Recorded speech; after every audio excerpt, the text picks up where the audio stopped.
Just wanted to make a couple quick videos discussing technique, approach, posture, all that good stuff, just so you always have this video or these videos to look back on, if you get confused or need a little bit of extra information. So this first video is going to be pretty short and sweet. I just want to talk a little bit about our posture.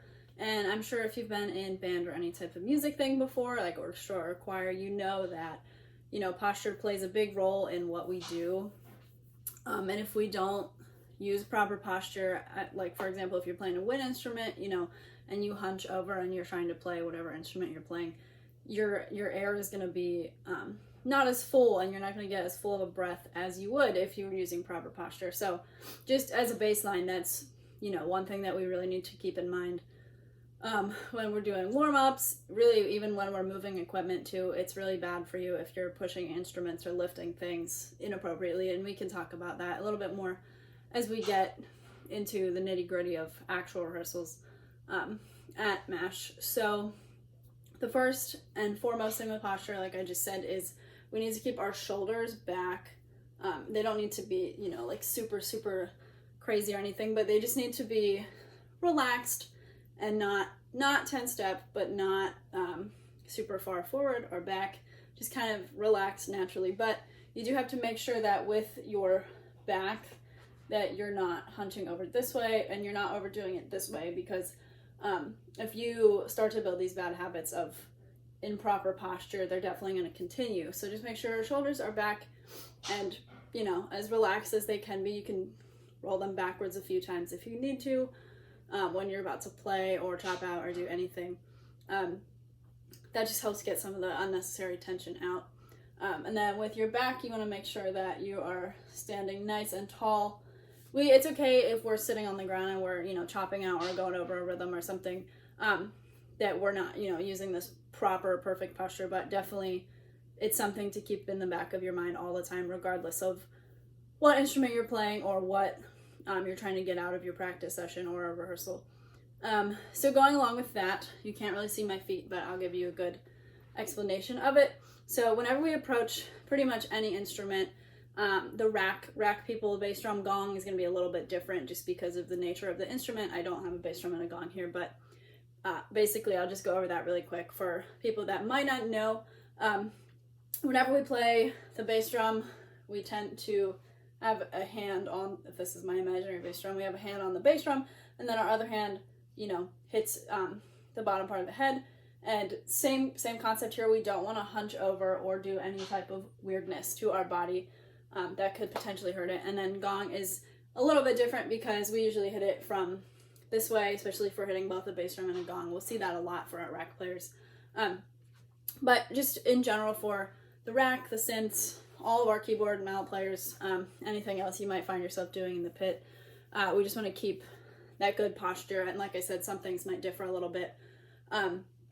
And one other reason why I really like to enforce posture, other than, it's healthy for you and it helps you to build good habits in your practice and your performance, is that it really just shows maturity as an ensemble. I don't know if you guys have ever seen, other marching bands or even like a middle school concert or an elementary concert. There's kids that are playing their violin and they're like hunched over like this. Like obviously, the importance in that is a little bit different. Like our goal is to look uniform and play well.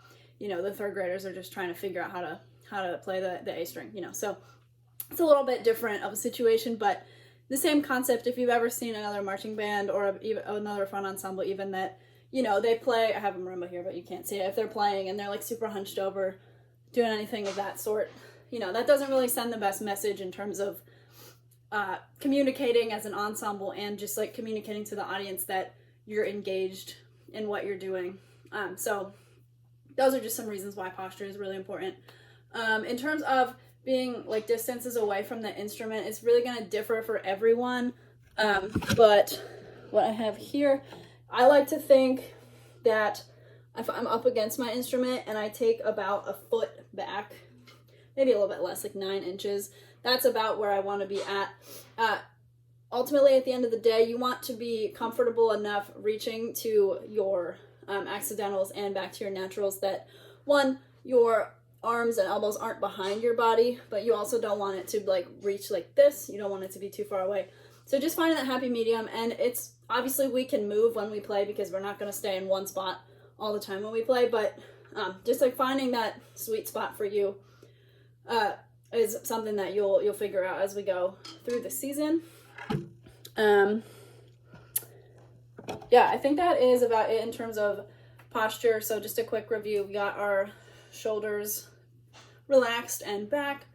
Our back is not hunched over, but it is pretty flat. Our feet are going to be shoulder width apart, regardless of what instrument we're playing, whether it's a synth or a keyboard or anything like that. Oh, and then the other thing is your head, whether you realize it or not, your head actually holds a lot of tension in your neck and in your jaw. So one way that you can avoid that and we can get rid of those bad habits is by whenever we're playing or just in everyday life, when you think about it, your head is probably like not going to be straight up. And that's one thing that we want to try to instill is keeping our chin up. Like, you know, everyone talks about the double chin. That's super exaggerated. But if you think about keeping your chin up, that'll like work simultaneously with the rest of your body. So like if my chin is down here, you can already see how my shoulders are not where they should be. But if I bring my chin up, it immediately just like opens up the rest of my body. So yeah, I think that's about it in terms of posture. Obviously we can adjust here and there as we go. Everyone is different, but that was video 1 about posture.